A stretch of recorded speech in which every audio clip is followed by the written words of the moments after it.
චන්දිම හෙට්ටිආරච්චි ඔබට මතක ඇති මාලිමාවේ මේ മന്ത്രി හාදියාව අපි මීට දින කීපයකට කලින් කතා කළා මේ හාදියා ගැන අපි පළවෙනි කමෙන්ට් එක විදිහට මේ වීඩියෝ එක දාන්නම් ඔබ බැලුවේ නැත්නම් මේ හාදියා මාත් සහභාගී වෙච්ච කරට කර රූපවාහිනී වැඩසටහනේදී මම ප්‍රශ්නයක් අහපුවාම උත්තර නැතුව වැසිකිළියේ හැංගිලා උත්තරයක් හොයාගෙන ආපු මිනිහෙක් ඒ තරම් ලැජ්ජාවක් නැතුව ප්‍රෝග්‍රෑම් එකක් මැද්දේ බඩේ අමාරුවක් කියලා වැසිකිළියට ගිහිල්ලා උත්තරයක් හොයන් ආපු මිනිහෙක්. ඒගේ තරම ඔබ තේරුම් ගන්න. එතකොට මේ හාදයා මේ දෙරණ නාලිකාවේ වැඩසටහනකට ඇවිල්ලා දීපු මේ වොයිස් කට් එකක් තමයි මේ බලන්නකෝ ඒක. දැන් මේගොල්ලන්ගේ තියෙනවනේ මේ හැම එකම විරුව කරන දේශපාලනේ. රණ විරුවා, සුග විරුවා, රට විරුවා. ඒක ඉල්මහ විරුව. මේක ඇවිල්ලා මේගොල්ලන්ගේ මේ විකුණන් කන ප්‍රොජෙක්ට් එක. විරුවා විකුණලා දේශපාලනය කරන එක තමයි මේ වැඩේ. පොඩි ප්‍රශ්නයක් අහන්න ඔබතුමාගේ. එතකොට අර ඉල්මහ විරුව කියන එකත් ඔබතුමාලා විකුණන් කරනවද? එතකොට විරුවා විකුණලා දේශපාලනය කරන මේ ප්‍රොජෙක්ට් එක ඇතුලේ මේගොල්ලෝ කලබල වෙන එක බොහොම සාධාරණයි. බොහොම සාධාරණයි. දැන් අපි ගමු අර එක රියදුරු මහත්තයෙක් CTB මට මතක විදිහට බස් එක බ්‍රේක් නැතුව ගිහිල්ලා කන්දේ හප්පලා එයා ජීවිතේ නැති වුණා. නමුත් ජනතාව බේරගත්තා. දැන් මොකද කියන්නේ ඒක? මොකද දාන විරුවා? මේක මම ගත්තේ දැන් ඔහුත් වීරෝදාර වෘත්තිකෙක්. රියදුරු මහත්මිය. වීරෝදාර සොල්දාදුවෙක්, වීරෝදාර හමුදා සෙබලෙක්, වීරෝදාර මාධ්‍යවේදියෙක්. එහෙම හිටියා නේ? අර ඝාතනය කළ දාපු මාධ්‍යවේදීන් හිටියනේ කාලේ. සත්‍ය සාධාරණත්වය වෙනුවෙන් කතා කරපු. ඔව් අපි ආමන්ත්‍රණය කරන්නේ එහෙම තමයි. වීරෝදාර වෛද්‍යවරුත් ඉන්නවා. තමන්ගේ ජීවිතය කැප කරලා යුද බිමේදී ජීවිත බේරගත්ත වෛද්‍යවරු ඉන්නවා. ගුවන් හමුදා නිලධාරීන් ඉන්නවා. යුද්ධ නැති වෙලාවෙදිත් මිනිස්සු බේරගන්න. මෙතෙන්දී අපි අනුකාරණාවක් ගමු. ඒ තමයි මෙතෙන්දී අහනවා මේ ඉල්මහා විරුව සමරන එක එතන වීරත්වයට නැගීම ප්‍රශ්නයක් නැද්ද කියලා. ඒකට මිනිහා උත්තර දෙන්නේ නැහැ. මං හිතනවා මිනිහට ඊයේ චූබරවත් හැදෙන්නේ නැති. මේ ප්‍රෝග්‍රෑම් එක ඇස්සෙත් මිනිහට එහෙමවත් හැදෙන්නේ නැති. ඒ තරම් ලැජ්ජ නැතිවට මේ මනුස්සයන්ට අර්ථකථනයක්වත් දෙන්න පුළුවන්කමක් නැහැ. JVP කාර්ය ඔක්කොම හැම තමයි. මෙතනදී අපිට ගත යුතු ප්‍රධාන කාරණාවක් තියෙනවා. ඒ තමයි මිනිහක් කියනවා මේ රණවිරුවා කියන එක රට විරුවා, සුව විරුවා මම මේ විකුණගෙන ගන්න ගෙනාවු කැම්පේන් කියලා. එහෙමයි කියන්නේ. දැන් අනුර කුමාර දිසානායක ඡන්දෙ ගන්න කලින් කිව්වේ රණවිරුව කියලා. හමුදා සෙබළුන්ට කිව්වේ, ත්‍රිවිධ හමුදාවේ සහ පොලිසියේ සියලු දෙනාට කිව්වේ රණවිරුවන් කියලා. ඒ අතීත කතාවත් අහන්නකෝ දැන්. ඔවුන්ටත් යම් විශ්‍රාමයටපත් ලබා දීමේ ක්‍රමවේදයක් අපි ආරම්භ කරන්න සූදානම්.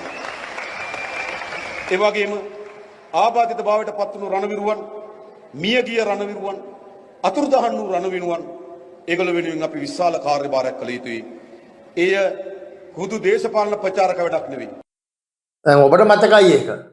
හැබැයි ඒ අනුර කුමාරට මේ මැයි 19 වෙනිදා රණවිරු සැමරුමේදී ඔය ආබාධිත රණවිරුවා කියන එකට කියවෙන්නේ ආබාධිත සෙබලා කියලා. බලන්නකෝ ඒකත් අහලා. ජීවිත පරිත්‍යාග කරපු අපේ හමුදාවේ සොල්දාදුවන් අද අපි සමරනවා.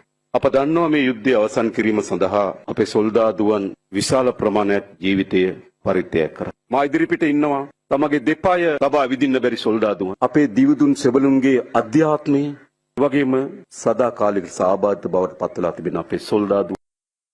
ඔන්නෝක තමයි තත්ත්වය. එතකොට විජිතේරත් වැඩසටහනකට ඇවිල්ලා දෙරණ 360 වැඩසටහනට ඇවිල්ලා එයත් කියනවා ඒ වගේම කතාවක්. ඒගොල්ලෝ මේ විරුව කියන එක කියන්න ඒගොල්ලන්ට කටදිව නැමෙන්නෙම නැහැ.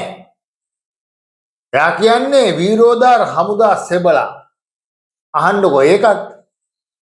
ඔබතුමාලා රණවිරුවා කියන වචනේ පාවිච්චි කරන්නේත් නැද්ද? අපි ඊටාම පැහැදිලිව රට වෙනුවෙන් ජීවිත පරිත්‍යාග කරපු රට වෙනුවෙන් රටේ භෞමික අඛණ්ඩතාවය සහ අපි කියන්නේ රටේ ස්වෛරීත්වය වෙනුවෙන් ජීවිත පරිත්‍යාග කරපු හමුදාවේ ත්‍රිවිධ හමුදාවේ පොලිසිය ඒ සියලු දෙනාටම අපේ ගරු කිරීම ඒ ඔක්කොම අපි ඒ වචනේ පරිසමාප්තාර්ථයෙන් අපිට තියෙනවා. රණවිරුවා කියන වචනේ පාවිච්චි කරනවා. ඒගොල්ලෝ ජීවිත පරිත්‍යාග කරේ රට වෙනුවෙන්. ඒගොල්ලෝ ජීවිත පරිත්‍යාග කරේ අතපය කඩාගත්තේ රට වෙනුවෙන්. එතකොට ඒ ගරුත්වය අපි එදත් තිබුණා අදත් තියෙනවා.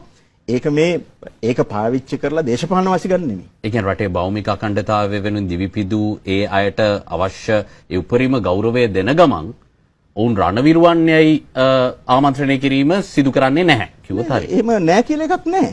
අපිට අවශ්‍ය වෙලාවට අපි එක වචන තියෙනවා නේ. ඔය දැන් විවිධ අය විවිධ දේවල් කිව්වට අපි ඒවට කලබල වෙන්නේ නැහැ. අපි භාෂාවේ නිවැරදි වචනේ පාවිච්චි කරනවා. ඔබ පාවිච්චි කරන වචන මොකක්ද වුන් වෙන්නේ? කවුරු වෙනුවෙන්ද? රට වෙනුවෙන් දිවිපිදු අය වෙනුවෙන්. වීරෝදාර සොල්දාදුව, වීරෝදාර හමුදා නිලධාරී. දැන් මේ චන්දිම හෙට්ටිආරච්චි අපිට එයාගේ එක තමයි මූලිකව මාතෘකාව බවට පත් වෙන්නේ. මේක සමස්ත ජනතා විමුක්ති පෙරමුණේ මේ ආණ්ඩුවේ මතය. එයා කියනවා මේගොල්ලන්ගේ තියෙනවා මේ හැම එකම විරුවා කරන දේශපාලනය. ඔබ ඔය බලපු අහපු චන්දිම හෙට්ටිආරච්චිගේ කතාව එයා කිව්වේ. රණ විරුවා, සුව විරුවා, රට විරුවා. මේක මේගොල්ලන්ගේ විකුණගෙන කරන ප්‍රොජෙක්ට් එක. විරුවා විකුණන දේශපාලන විරුවා විකුණලා දේශපාලනය කරන එක තමයි මේගොල්ලන්ගේ වැඩේ. දැන් යුද්ධයේ වෙලාවේ හරි අපි එක කතා කරපු එකක්. ඒ නිසා මේ රට විරුවා සුව විරුවා දෙකක් කතා කරලා අතෙන්ට යමුකෝ. සෞඛ්‍ය සේවයේ ඉන්න සියලු දෙනා සුව විරුවන් කියලා හඳුනපු අවස්ථාවක් තිබුණා. ඒ තමයි කොරෝනා අර්බුදය ඇවිල්ලා එක ව්‍යසනයක් බවට පත් වෙලා තියෙන වෙලාවක මේ සෞඛ්‍ය ශාස්ත්‍රයේ සියලු දෙනා මේ කොරෝනා අර්බුදය ගැන හිතන්නේ නැතුව Tamanට කොරෝනා වැළඳෙයි කියන එක හිතන්නේ නැතුව මේ රටේ සුවහසක් ජනයාගේ හිතසුව පිණිස තමයි ඒගොල්ලෝ රාජකාරිය කළේ. Tamanට අනතුරක් තියන තමන්ගේ ජීවිතය පිළිබඳව නොතකා ජීවිතයට හානි වෙන්න පුළුවන් අනතුරුදායක තත්වයක් තියෙද්දි ඒ සියල්ල තියෙන වෙලාවක ඒගොල්ලෝ රස්සාව කළා. ඒගොල්ලන්ගේ රැකියාව කළා. ඒකට වැටුප් ගෙවුවා තමයි. හැබැයි මේ මොහොතේදී රැකියාවට එහා ගිය සේවයක් මේ අයගෙන් සිද්ධ වුණා මේ සෞඛ්‍ය ශාස්ත්‍රයේ සියලු දෙනාගේ. ඒ නිසා ඒගොල්ලන්ට සුව විරුවා කියන ටැග්ලයින් එක දැම්මා. ඒක කමක් නැහැ. කාට හරි හිතෙනවද ඔබ මාලිමාවට ඡන්දෙ දීපු කෙනෙක් වුණත් ඔබට හිතෙනවද ඒ මොහොතේ ඒ සෞඛ්‍ය ශාස්ත්‍රයේ සියලු දෙනාට සුව විරුවා කියපක වැරදි කියලා? එහෙම හිතනවනම් ඔබ කාලකන්ණියෙක්. දැන් එතකොට හැබැයි එදා ජනතා විමුක්ති පෙරමුණ මොකක්ද කළේ? කොරෝනා අර්බුදයේ වෙලාවේදී මේ සියලු ප්‍රශ්න තියෙන වෙලාවේදී ආණ්ඩුව සුව විරුවා කියලා ඒගොල්ලෝ උත්කර්ෂයට නංවලා මේ රටේ 2.20 ලක්ෂයක් ජනතාවගේ ජීවිත ඒගොල්ලන්ගේ දෝතට දීලා ඉන්න වෙලාවේදී ජනතා විමුක්ති පෙරමුණ මොකද කළේ?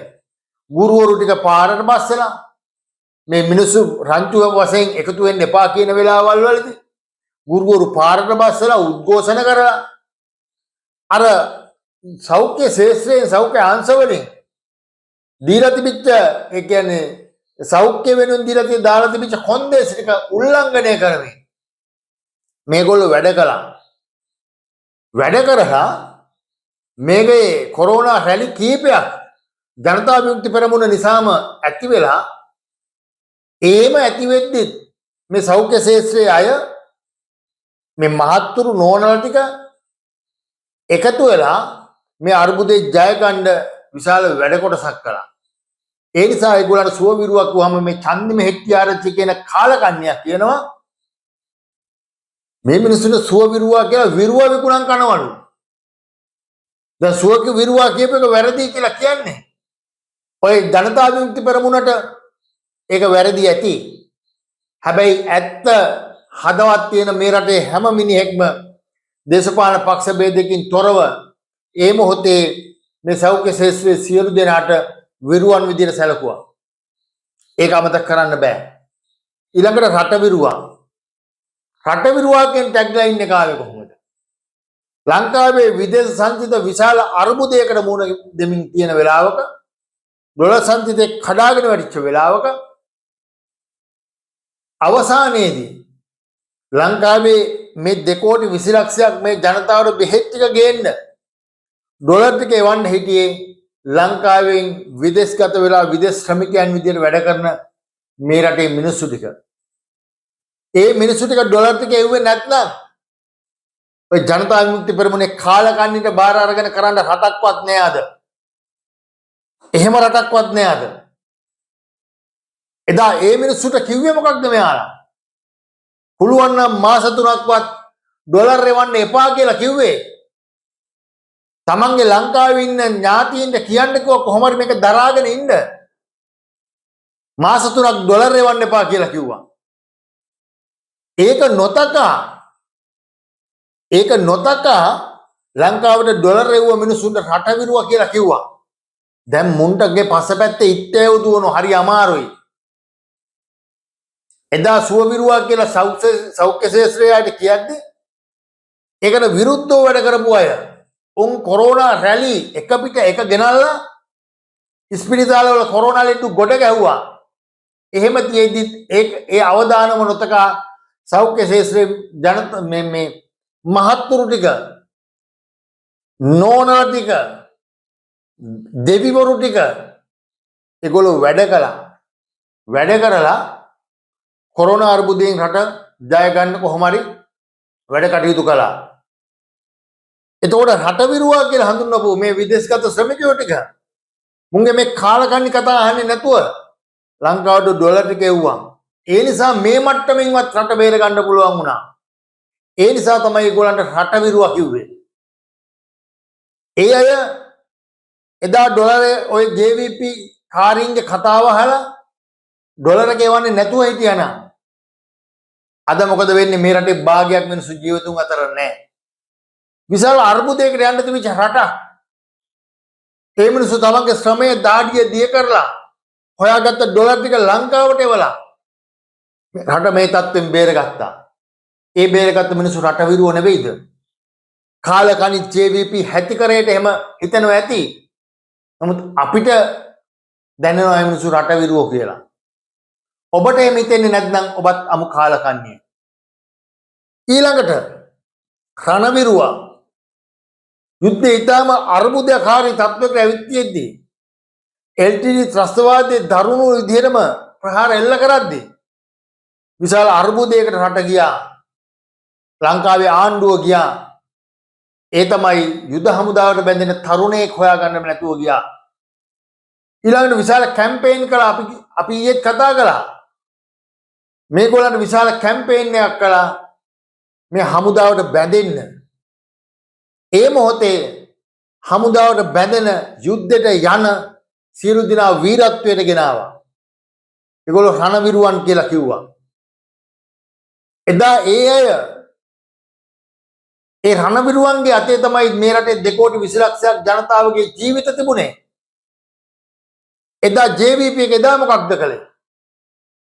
එදා JVP එක කළේ යුද්ධයට බැඳෙන තරුණයාගේ හිත බිඳෙන විදියට වැඩ කළා. ආමිකාරයා කියන්නේ තුට්ටු දෙකේ සොල්දාදුවෙක් බවට පත් කළා. ආමිකාරයෙකුට ගෑණියෙක් දෙන්න එපා කියන මානසිකත්වය රට ඇතුලේ හැදුවා. එහෙම හැදලා තිබිච්ච රටේ උන්ගේ කීම අහන්නේ නැතුව JVP කාර්යයේ කීම අහන්නේ නැතුව අර රණවිරුවා කියන ටැග්ලයින් එකත් එක්ක පිබිදිලා ආපු තරුණයෝ විශාල ප්‍රමාණයක් හමුදාවට බැඳුනා. ත්‍රිවිධ හමුදාවට බැඳුනා. ඒ බැඳිච්ච නිසා තමයි LTTට විරුද්ධව ත්‍රස්තවාදය පරාජය කරන්න පුළුවන් වුණේ. LTT ත්‍රස්තවාදය පරාජය කරන්න පුළුවන් වුණේ ඒකෙන්. එදා ජනතා විමුක්ති පෙරමුණේ කීම අහලා තරුණ හමුදාවට නොබැඳී හිටියා නම් අද සමහර විට මේක LTT සංවිධාන LTT ත්‍රස්තවාදීන් යටත් කරගත් රාජ්‍යයක් වෙන්න තිබුණා. එදා සුවවිරුවන් කියලා හඳුන්වපු අයට තලා පෙලා පාත දාලා ඒ අය සුවවිරුවන් නෙවෙයි කියලා පැත්තකට දාලා හිටියනම් අද කොරෝනා වලින් මේ රටේ භාග්‍යයක් ඉවරයි. රටවිරුවන් කියන එක ජනතා විමුක්ති පෙරමුණේ කීම අහලා ඒ විදිහට වැඩ කළා නම් අද ඒත් මේ රටේ භාගයක් ඉවරයි. ඊට පස්සේ රණවිරුවන් කියන ටැග්ලයින් එක අලවපු වෙලාවේ JVP එකේ කීමට මේ රටේ තරුණ යුද හමුදාවට නොබැඳුනා නම් අද සමස්ත රටම LTT ත්‍රස්තවාදයේ ගොදුරක් බවට පත් වෙලා ඉවරයි. දැන් ඒ නිසා තමයි මේ විරුවන් විදිහට සලකන්නේ. 2 කෝටි 20 ලක්ෂයක් මේ රටේ මිනිස්සුගේ ජීවිත තිබුණේ ඔන්න ඔය තුන් කට්ටු අතේ. ඒ තුන් කට්ටු අතේ තිබුණේ. ඒගොල්ලෝ වැටුප් ගන්න ඇති. හැබැයි ඊට වඩා සේවයක් සිද්ධ වුණා. ඉස්සරහ ගිනි අවිය පත් වෙනවා දැක දැක. මහ පොළොවේ බට්ටවල බලලා තියෙනවා දැක දැක. කොයි මොහොතේ මෝටාර එකක් ඇවිල්ලා ඔළුව උඩට පාත් වෙයිද කියලා දන්නේ නැතුව. හැබැයි තමන්ගේ ජීවිතේ නොතකා ඉස්සරහට ගිය මිනිස්සු එහෙම පිරිසක් මේ යුද්ධ කළේ. ඔය කය ගන්න එකකට පුළුවන් වුණාද? ඔය හමුදාවට බැඳලා ඒ වැඩේ කරන්න. එහෙම කරන්න බැරි වුණා. දැන් මෙන්න මේ රටවිරුවා, රණවිරුවා, සුවවිරුවා පෞගේ කාලේ උත්කර්ෂයට ගෙනාවා. ඒ ගෙනාව කණ්ඩායම් 3 නිසා නෙවෙයිද අද රට බේරිලා තියෙන්නේ. ඔය චන්දිම හෙට්ටිආරච්චි කියන කාලකන්ණි മന്ത്രിවරයා හැල්ලුවට පත් කළා මේක. ඒකයි වේදනාව. ඒ හැල්ලුවට පත් කරලා කතා කරනවා. අද මුන්ට කතා කරන්න මුන් ජීවත් වෙන්නේ ඔන්න ඔය තුන් ගොල්ල නිසා. ඔය කණ්ඩායම් 3 නිසා. ඔය කණ්ඩායම් 3 නොඉන්න චන්දිම හෙට්ටිආරච්චි අද ජීවත් වෙනවද කියලාවත් විශ්වාස කරන්න බෑ. එහෙම තිබිච්ච රටක් මේ කණ්ඩායම් 3 ගෙනල්ලා ඒ අයගේ කැපවීම නිසා අද මේ තරමට ස්ථාවර වෙලා තියෙන්නේ. ඒ ස්ථාවර කරගත්ත රට තමයි මේ කාලකණ්ණි දැන් බිඳ දමමින් ඉන්නේ. ලුණු කැටෙන්, හාල් ඇටෙන් හොරගම් කරන කාලකණ්ණි ටිකක් හැදිලා ඉන්නේ ඒකෙන් පස්සේ. ඒ බේරගත්ත රටේ අද මුන් ලුණු ටිකෙන් හොරගම් කරනවා. හාල් ටිකෙන් හොරගම් කරනවා. කන්ටේනර් වලින් හොරගම් කරනවා. සුළං බලාගාර හදන්න ගින් හොරගම් කරනවා. වතුරට දාන්න කියන අපි ක්ලෝරින් ටිකෙන් හොරගම් කරනවා. හැම තැනම හොරගම් කරනවා. මේක මජර ආණ්ඩුවක්. ඒ හොරගම් කරලා මේ රට බේරගත්ත ඇත්ත වීරයන්ට වීරයෝ කියලා කියන්න දිව නැමෙන්නේ නැති කාලකණ්ණි ටික. දැන් මේක අනුමත කරනවා නම් මේ ආණ්ඩුවේ මේ ප්‍රකාශ අනුමත කරනවා නම් ඔබ කොයි විදිහේ කෙනෙක්ද කියලා ඔබම තීරණය කරගන්න. CCTV කෝපි එක අයිස්ක්‍රීම්